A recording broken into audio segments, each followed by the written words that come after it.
Yung guys, may unbox tayo. Sako.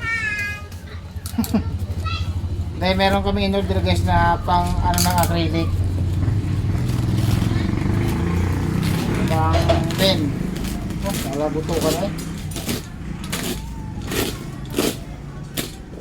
Tingnan natin kung maayos kasi yung kanyang balot sako, my god. Magandang tipid na supplier na to. Bis na bubble wrap guys, ang inano niya sako. Alam naman niya mga GNT, basta na lang makapag-deliver. So, packaging, bagsak sa atin guys. Yan o. Yan o, butas siya na ha. O, bagong bukas. Silagan. Yung mga ganito supplier, alam naman nila yung mga delivery rider kung gusto nila makabaksak.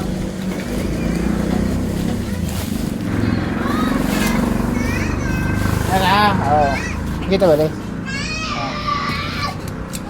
sa supplier namin sira yung pinadala oh. Basta na kayo mga pagpadala.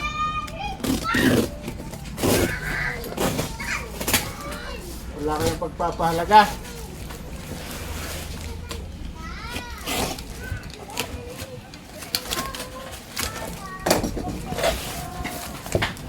Oh, basta na oh. Sana maayos to guys. Kung hindi, balik kita sa supply.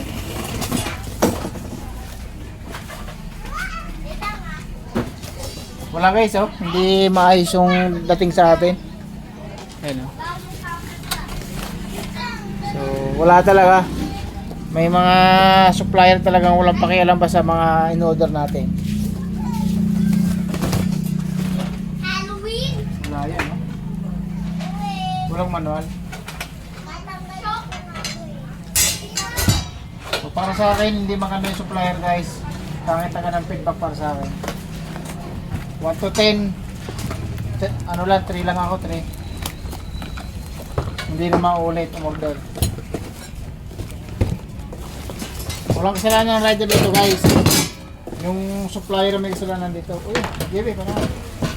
Ayun no, iwa-iwala yung mga tornilyo. Hindi mo nalaglag.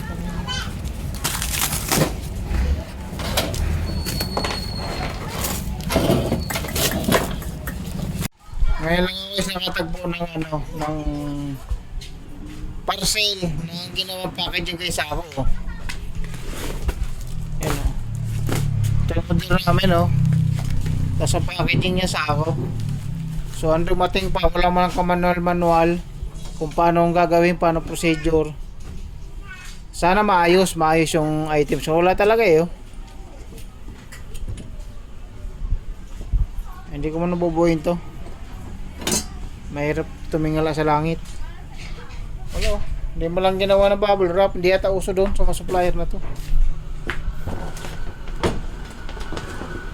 Kasi siyempre, pag mga baguhan sa ating item, dapat may manual talaga yan kung paano talagang pagbubuo. Ito guys, oh. Basag din, hindi kita. Ito, basag ang ilaw. Kita nyo ba? Hindi ko kita eh. Yan oh. Yan, basag. Yan yung pangpainit. Nakita po namin dito sa baba ang mga bubog. Ayan, kaya pala may nagbagsakan kanina oh. Oh. So hindi rin mapapakinabangan pala to. Ay nako. Ay nako. Bubog doon. Kita mo naman guys. Paano hindi mababasag yan? Ito yung mga bubog po. Sako lang ang packaging. Galing pan China. Poking inang China. Di mo, overseas yan. Padadaanin mo sa ilang baksak na ano. Tapos sako lang. Ayan. Tinamaan ka ng magaling. Ito ay ginagamit para uminit. Itong ano na to, portion na to. So wala siya, sira siya. So guys, babalik natin sa China. Isipin nyo naman. Alam nang napaka ano nung kanilang ipapadala sa Pilipinas. Hinayaan ba naman ganito lang ang box tapos nakasako lang? What a joke from Chinese supplier. Yan o. Basag tapos hindi siya gumagana. Ibabalik namin. So naitapon ko na yung sako. Sorry. Hindi naman lahat ng Chinese supplier ay ganito. Ito lang nagkataon lang siguro na pangit yung naging supplier namin dito. Yan o, babalik na namin. Sayang. Hindi, bukod sa basag-basag na yung mga ito guys, yung para sa init, hindi na siya gumana, basag na, pareho yung extra, yan o, basag din. Hindi rin gumana. Ay talaga naman, pag sinesurety ka nga naman sa supplier. What a joke. Ayan, babalutin na natin. Tutuwa natin sila kung paano magpatala ng package. Tuwa natin yung sako nila dahil sobrang sama ng sako. Hindi ko may babalik yung sako. Mapinagdala nila. So babalutan natin na lang ng bubble wrap. Tuwa natin yung supplier ng China. So ganito ha, magpatala sa Pilipinas. Huwag sako ibabalot mo ha. Para hindi sayang pera, huwag sako balot. Sayang yung parcel.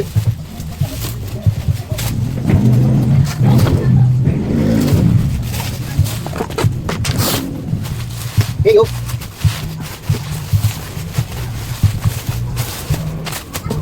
Ito ha, ganito pabalot. O, diba? Para hindi sayang, sayang yung padala parcel sa Pilipinas. Imbis na ulit pa order sa'yo, hindi na ulit. Ito.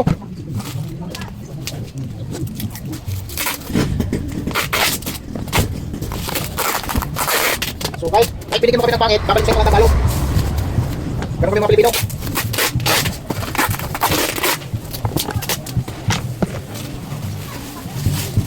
O, diba? Balot ganda, dating sa'yo ganda.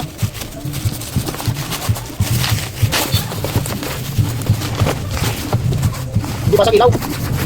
Balot mo kasi sako. Ano tingin mo dito, kupra? Kaya balot mo sako, kupra ito. May